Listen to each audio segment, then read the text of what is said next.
Sur la place de la Concorde à Paris, deux orphelins trouvèrent un sac de cuir contenant 50 000 euros. Pierre, 12 ans, et la petite Marie, 8 ans, auraient pu changer leur misérable vie à l'orphelinat Saint-Louis. Mais quand ils rendirent le sac à son propriétaire, l'industriel Antoine Dumont, l'homme pâlit en les voyant. « Vous me rappelez quelqu'un que j'ai perdu » murmura-t-il d'une voix brisée. Les enfants ne pouvaient savoir qu'ils regardaient dans les yeux le père qui les avait abandonnés 6 ans plus tôt après la mort de leur mère. Et que ce sac perdu n'était pas un hasard, mais la tentative désespérée d'un homme d'expier la culpabilité qui le dévorait. Le soleil doré de fin d'après-midi baignait la place de la Concorde, transformant l'obélisque et les fontaines en visions féeriques. C'était un de ces moments où Paris révèle sa magie, faisant oublier le bruit et l'agitation. Parmi les foules de touristes émerveillés et de Parisiens pressés, deux petites silhouettes se déplaçaient avec la prudence de ceux qui n'appartiennent à aucun monde, ni celui des visiteurs insouciants, ni celui des citadins sûrs de leur place. Pierre et Marie Moreau s'étaient échappés de l'orphelinat Saint-Louis pour quelques heures seulement, poussés par un besoin plus fort que toute règle. C'était le 15 septembre, date gravée dans leur cœur comme une blessure qui ne guérit pas, 6 ans jour pour jour depuis la mort de leur mère. Chaque année, en ce jour, les murs gris de l'institution semblèrent se resserrer davantage. L'air devenait irrespirable, les souvenirs trop lourds à porter seuls.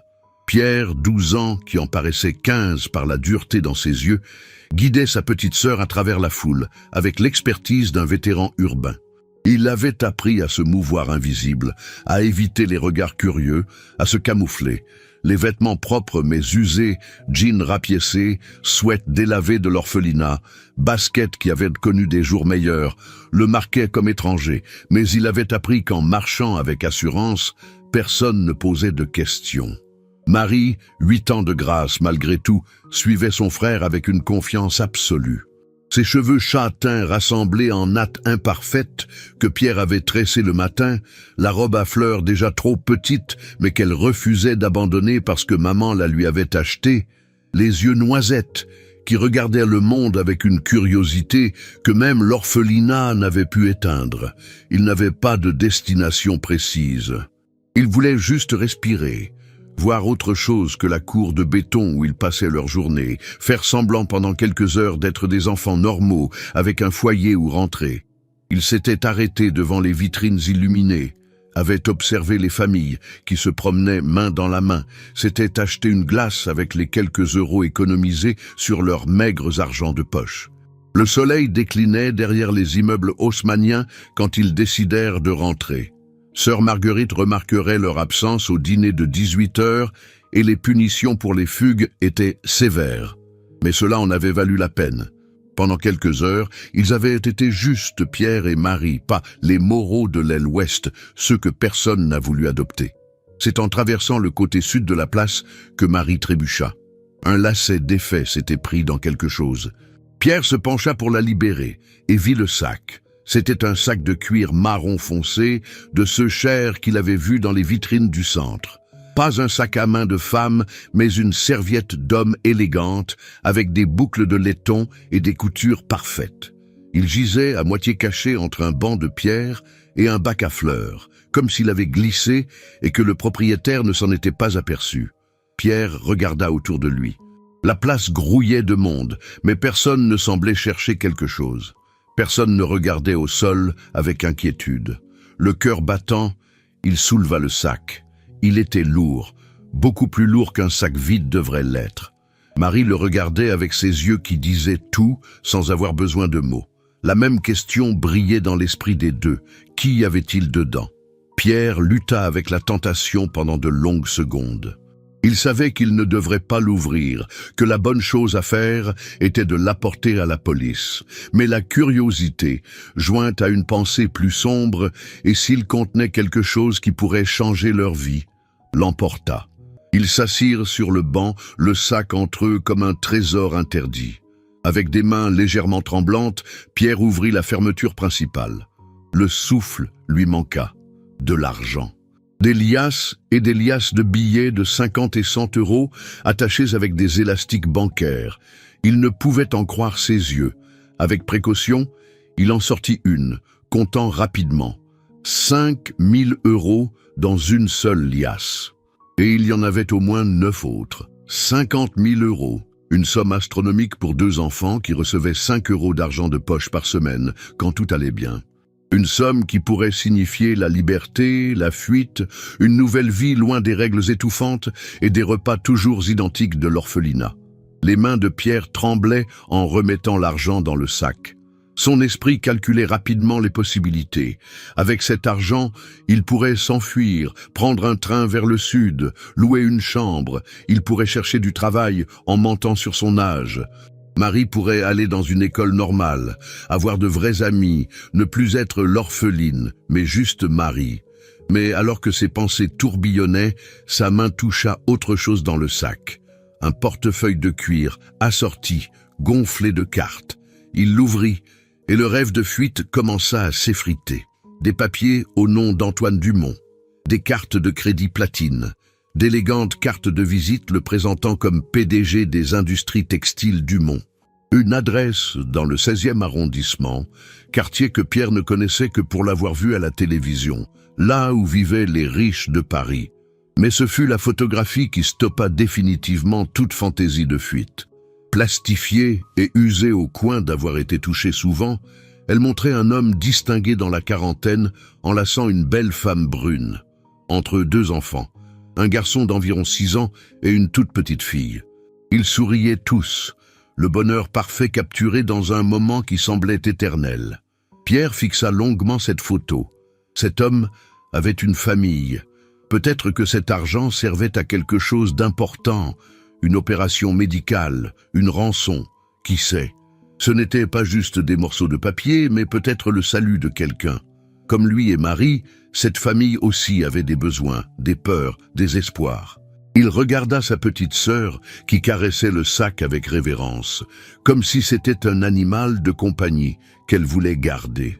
Dans ses yeux, il voyait le même désir qui brûlait en lui, la possibilité d'une vie différente, meilleure. Mais il voyait aussi autre chose, la confiance qu'elle plaçait en lui, la certitude que le grand frère ferait ce qui est juste. Ce qui est juste. Combien de fois sœur Marguerite avait-elle répété ces mots? D'habitude, Pierre les ignorait, les considérant comme des sermons inutiles de quelqu'un qui ne comprenait pas combien leur vie était dure. Mais maintenant, avec 50 000 euros entre les mains et la liberté apportée, ces mots pesaient comme des pierres. Il pensa à sa mère. Camille Moreau avait été institutrice, une femme qui mettait toujours les autres avant elle-même. Même dans les derniers jours, consumée par la maladie qui l'avait emportée en quelques mois, elle avait continué à leur enseigner l'importance de l'honnêteté. Peu importe combien la vie est difficile, avait-elle murmuré de son dernier souffle. Restez des gens bien, c'est la seule richesse que personne ne peut vous enlever. Pierre ferma le sac avec détermination. Marie le regarda sans protester, comme si elle avait suivi ses pensées et était arrivée à la même conclusion. Ils se levèrent du banc, le sac pesant maintenant non pas de l'argent, mais de la responsabilité. Le trajet vers le 16e arrondissement fut un voyage à travers les nombreuses âmes de Paris. De la grandeur touristique du centre, ils passèrent par des quartiers de plus en plus résidentiels, de plus en plus exclusifs. Les boutiques de souvenirs cédaient la place aux boutiques de créateurs, les brasseries bondées aux cafés littéraires avec terrasses élégantes. Ils marchèrent pendant près d'1 heure, s'arrêtant 2 fois pour demander leur chemin. Les gens les regardaient avec un mélange de curiosité et de suspicion. 2 enfants mal habillés avec un sac de cuir cher n'était pas une vue commune dans ces quartiers. Mais Pierre avait appris l'art de paraître invisible, de se déplacer avec assez d'assurance pour ne pas trop attirer l'attention. Finalement, ils trouvèrent l'adresse. L'hôtel particulier Dumont était un magnifique bâtiment du 19e siècle, parfaitement restauré, avec des balcons en fer forgé et une façade en pierre de taille qui parlait de richesse ancienne. Le portail était gardé par un concierge en uniforme qui les toisa avec une désapprobation évidente. Pierre expliqua la situation d'une voix ferme, montrant le sac et les papiers. Le concierge, un homme âgé, au visage bienveillant sous l'apparence sévère, changea immédiatement d'attitude. Il les fit entrer dans le hall d'entrée pendant qu'il téléphonait à l'intérieur. En attendant, Pierre observa l'environnement. Marbre poli, miroir doré, un lustre de cristal qui projetait des arcs-en-ciel de lumière, un monde si éloigné du leur qu'il semblait exister dans une autre dimension. Marie se serrait contre lui, intimidée par le luxe qui les entourait. Le concierge revint avec une expression étrange. Monsieur Dumont les recevrait immédiatement. Alors qu'il montait dans l'ascenseur lambrissé de bois parfumé, il murmura quelque chose sur le fait que monsieur avait besoin de bonnes nouvelles, sur comment il avait changé ces dernières années, sur comme c'était beau de voir encore des gestes honnêtes dans la ville. L'appartement du 2e étage avait une double porte en chêne massif. Pierre sonna avec une main ferme, bien qu'il tremblât intérieurement pour des raisons qu'il ne pouvait expliquer. Quelque chose dans cette situation provoquait une sensation étrange, comme un déjà-vu impossible. Quand la porte s'ouvrit, le monde sembla s'arrêter. L'homme qui les fixait était celui de la photographie, mais vieilli d'années en ce qui semblait des mois. Les cheveux poivre et sel étaient de plus gris, les rides plus profondes, mais c'étaient des yeux qui frappaient, gris comme ceux de Pierre, identiques en forme et couleur. Pendant de longs, interminables secondes, personne ne bougea. Antoine Dumont les étudiait avec une intensité presque douloureuse, le visage perdant sa couleur seconde après seconde. Sa main s'agrippa au chambranle de la porte comme s'il avait besoin de soutien. Puis, il prononça ces mots qui changeraient tout. « Vous me rappelez quelqu'un que j'ai perdu. » La voix était brisée, chargée d'une douleur ancienne et jamais surmontée. Pierre tendit le sac d'un geste mécanique, mais Antoine ne semblait pas le voir. Ses yeux étaient deux fixés sur leur visage, buvant chaque détail comme un assoiffé dans le désert.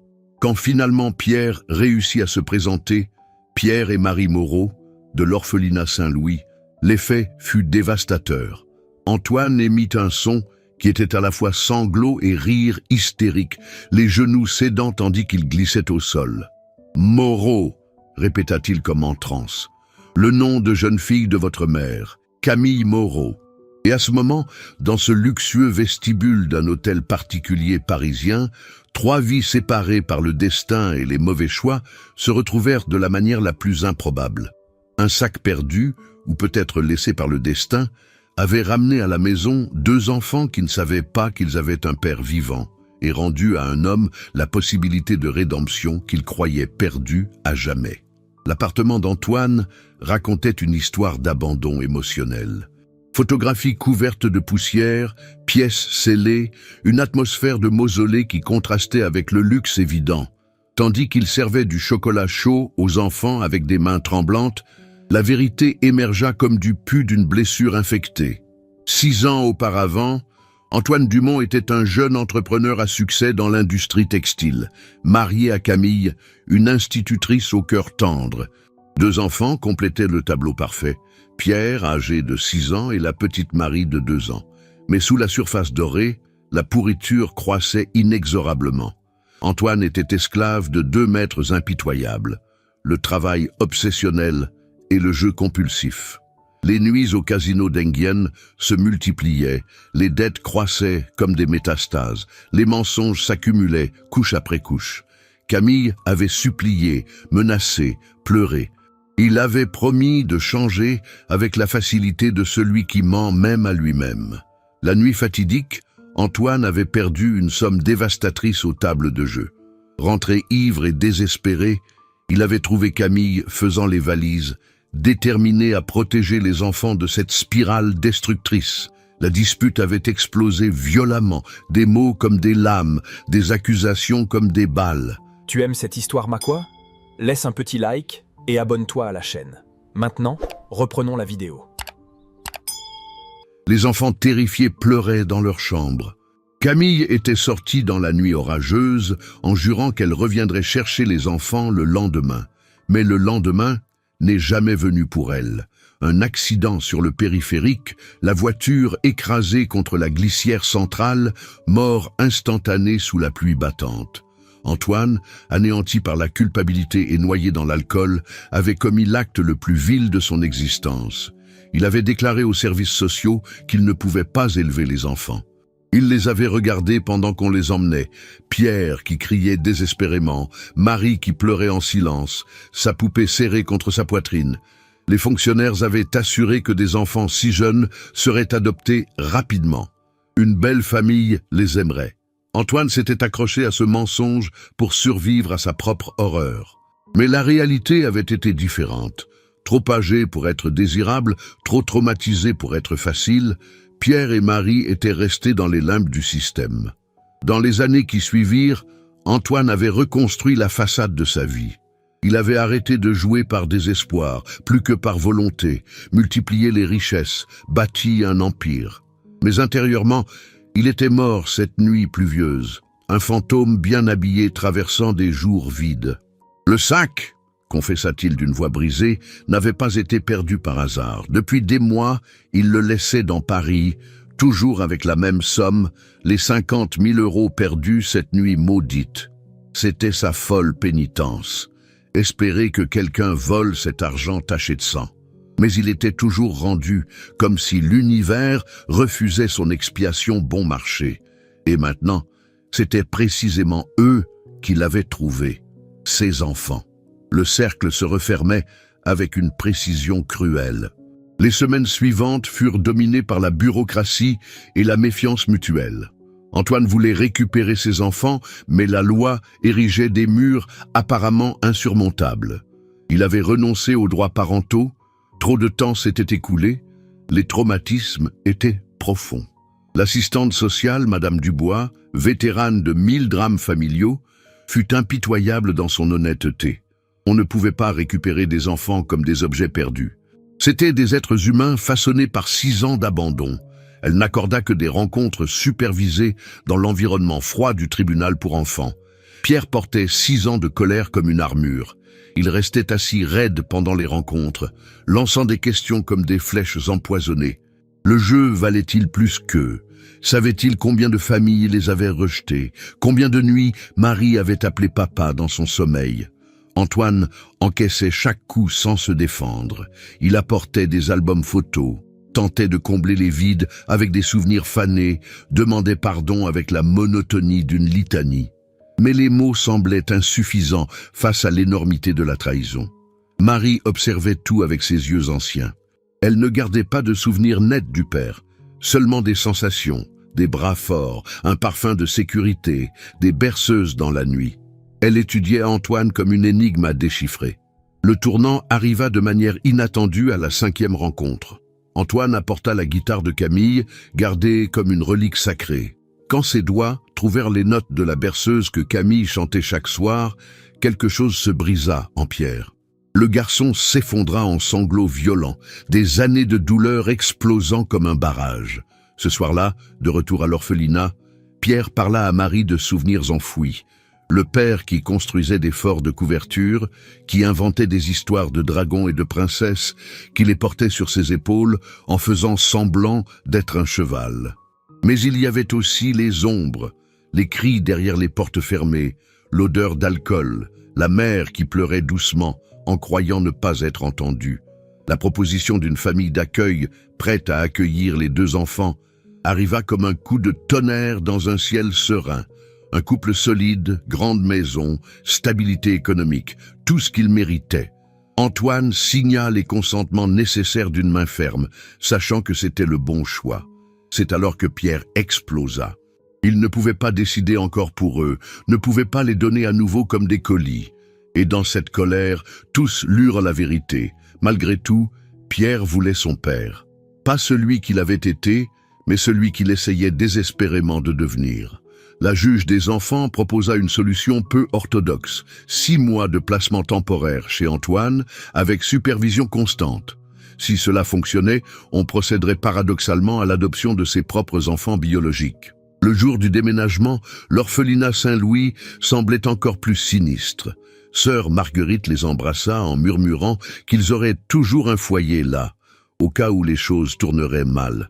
Trop souvent, elle avait vu des retours en famille échouer. La nouvelle maison sentait la peinture fraîche et les bonnes intentions. Antoine avait tout préparé avec un soin maniaque. Chambre parfaite, jouets avec étiquette, bibliothèque débordante. Trop parfait, trop anxieux de compenser 6 ans en 6 jours. Les premiers temps furent une danse maladroite d'étrangers feignant l'intimité. Antoine cuisinait mal. Les enfants mangeaient en silence, habitués au chaos du réfectoire. Les soirées s'étiraient devant la télévision. 3 naufragés sur des îles séparées dans la même maison. Ce fut Marie qui construisit le premier pont. Un soir, elle commença à fredonner pendant qu'Antoine faisait la vaisselle, la berceuse de Camille. L'homme se figea, puis d'une voix brisée se joignit au chant. Pierre les observait depuis le seuil, combattant entre colère et nostalgie, jusqu'à se retrouver à chanter aussi tandis que des larmes silencieuses coulaient sur son visage adolescent. De petits rituels prirent forme. Petit déjeuner avec des conversations sur rien, devoirs sur la table de la cuisine, films sur le canapé. Mais restaient les explosions de Pierre, des années de rage cherchant une issue. Les cauchemars de Marie qui la réveillaient en hurlant. Antoine tâtonnant dans le noir en essayant d'être père sans mode d'emploi. La psychologue guidait le processus avec patience. On ne pouvait pas effacer le passé, seulement l'intégrer. La douleur faisait partie de l'histoire familiale autant que l'amour. Un samedi, Antoine emmena les enfants au jardin du Luxembourg sans planifier. Ils se retrouvèrent près du bassin où ils allaient autrefois. Les mêmes bateaux miniatures, les mêmes bancs. Ils restèrent silencieux jusqu'à ce que Pierre parle. Camille aurait pardonné, c'était dans son ADN de toujours pardonner. Antoine s'effondra sous le poids de 6 ans de culpabilité. Les enfants l'embrassèrent maladroitement, mais sincèrement. Et là, près du bassin du Luxembourg, ils commencèrent vraiment à devenir une famille. Les mois glissaient, transformant la maison de musée en foyer. Le désordre vivant remplaçait la perfection stérile. Antoine avait créé une fondation pour les enfants en difficulté, façon de transformer la douleur personnelle en bien collectif. Les enfants l'accompagnaient souvent, Pierre trouvant une affinité particulière avec les garçons les plus en colère. Ce fut Mathieu, 10 ans de rage dans un corps chétif qui catalysa le changement chez Pierre. Parents toxicomanes, abandon multiple, méfiance comme armure. Pierre se reconnut dans ses yeux durs et commença à jouer les mentors, enseignant des techniques de survie émotionnelle apprises en années d'orphelinat. Quand Mathieu fuga du centre une nuit, ce fut Pierre qui sut où chercher. Il le trouva sous le pont de Bercy, tremblant plus de peur que de froid. Le dialogue qui suivit les changea tous deux. Mathieu ne voulait pas retourner parce que personne ne le voulait vraiment. Pierre répondit qu'il comprenait, mais que parfois les gens avaient juste besoin de temps pour apprendre à aimer, même les parents. Le lendemain matin, au petit déjeuner, Pierre regarda Antoine et prononça les 3 mots qui changèrent tout. « Je te pardonne, papa ».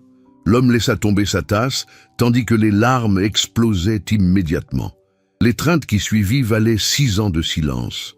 Marie, avec sa sagesse précoce, ajouta qu'elle avait pardonné depuis longtemps, elle attendait juste que Pierre soit prêt.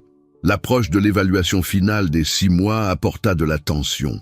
Les rapports étaient positifs, mais la décision n'était pas garantie. Antoine promit que quel que soit le résultat, il ne disparaîtrait plus jamais. C'était un serment sur la mémoire de Camille, sacré et inviolable. Le jour du jugement arriva avec un ciel printanier clair, comme on en voit rarement à Paris. Dans la salle d'audience, les 3 étaient assis proches, mais sans se toucher, comme si le contact pouvait influencer la décision. La juge lut les rapports des travailleurs sociaux, psychologues, enseignants. Tous s'accordaient sur les progrès, mais le traumatisme initial pesait lourd. La décision fut salomonienne, 6 mois supplémentaires d'observation avant l'adoption définitive. Pas un oui complet, mais pas un non. Un espoir conditionnel. En sortant du tribunal, Marie prit les mains des 2 et compara leur situation à une famille outlette, pas parfaite, mais fonctionnelle. La légèreté du moment allégea la tension. En passant devant le banc où tout avait commencé, ils s'arrêtèrent en contemplation. Pierre confessa être reconnaissant de ne pas avoir cédé à la tentation de l'argent. Ils auraient acheté des choses, mais à la place, ils avaient trouvé un père. Antoine déchira symboliquement l'ancien document de renonciation aux droits parentaux, mais Pierre ramassa les morceaux. Le passé ne s'efface pas, il fait partie d'eux sans plus les définir. Ils dînèrent au restaurant préféré de Camille, lieu évité pendant 6 ans. Quand le serveur commenta quelle belle famille ils formaient, ils se regardèrent conscients de la vérité dans ces mots. Pas l'amour facile des familles jamais brisées, mais celui forgé dans le pardon. Cette nuit-là, Antoine borda les enfants, geste non fait depuis 6 ans. Dans l'obscurité, Pierre demanda à propos du sac laissé intentionnellement. Antoine confessa qu'il l'avait d'abord vraiment perdu, ivre de douleur, mais avait ensuite continué à le laisser comme folle pénitence. S'il ne l'avait pas trouvé, il serait mort intérieurement jour après jour. Les mois passèrent. La juge signa l'adoption définitive. Pierre eut son brevet avec mention. Marie fit ses débuts au piano. Ils portèrent des fleurs à Camille, en racontant la famille reconstruite. Le sac finit au grenier, relique de douleur transformée en grâce. Car l'amour véritable, découvrirent-ils tous trois, ne meurt jamais. Il se cache, se blesse, semble se perdre. Mais il attend patiemment, comme une graine sous la neige, le moment de refleurir. Pour eux, ce moment était venu à travers un sac perdu, 2 cœurs purs, et le courage de saisir la seconde chance que l'univers accorde rarement. La famille Dumont continua de grandir. Pas parfaite, mais authentique. Pas sans cicatrices, mais guérie. Pas sans passé, mais avec un avenir. Chaque soir, ils chantaient ensemble la berceuse de Camille, non plus complainte funèbre, mais hymne de renaissance. L'amour, avaient-ils appris dans leur chair, est la seule chose qui devient plus forte quand elle se brise et se recompose, comme eux, comme leur imparfaite, merveilleuse seconde chance d'être une famille. Dans les nuits tranquilles du 16e arrondissement, quand Paris dormait sous les étoiles, Antoine sortait parfois le sac du grenier. Pas avec regret, mais avec gratitude. Car ce sac, perdu, avait été trouvé par les seules personnes qui pouvaient lui rendre non seulement l'argent, mais l'âme. Pierre et Marie avaient, sans le savoir, rendu bien plus que 50 000 €. Ils lui avaient rendu la possibilité d'être père, d'être humain, d'être pardonné. Et cela n'avait pas de prix. La place de la Concorde restait témoin de milliers d'histoires chaque jour. Touristes émerveillés, Parisiens pressés, enfants jouant. Mais pour 3 personnes, cette place serait toujours l'endroit où le destin avait décidé que 6 ans de douleur étaient suffisants et que l'amour méritait une seconde chance. Et quelque part dans Paris, d'autres familles brisées attendaient leur propre miracle. Car si l'histoire des Dumont avait enseigné quelque chose, c'était ceci. Il n'est jamais trop tard pour le pardon, jamais trop tôt pour l'amour. Et parfois, seulement parfois, l'univers conspire pour réunir ce qui n'aurait jamais dû être séparé. Si cette histoire a touché ton cœur, si tu as cru en la possibilité de rédemption et au pouvoir du pardon, laisse un like, partage dans les commentaires. Crois-tu aux secondes chances? As-tu déjà pardonné à quelqu'un qui t'avait profondément blessé? Abonne-toi et active la cloche pour ne manquer aucune autre histoire qui démontre comment l'amour peut surmonter tous les obstacles. Souviens-toi, parfois, le destin se cache dans les gestes les plus simples.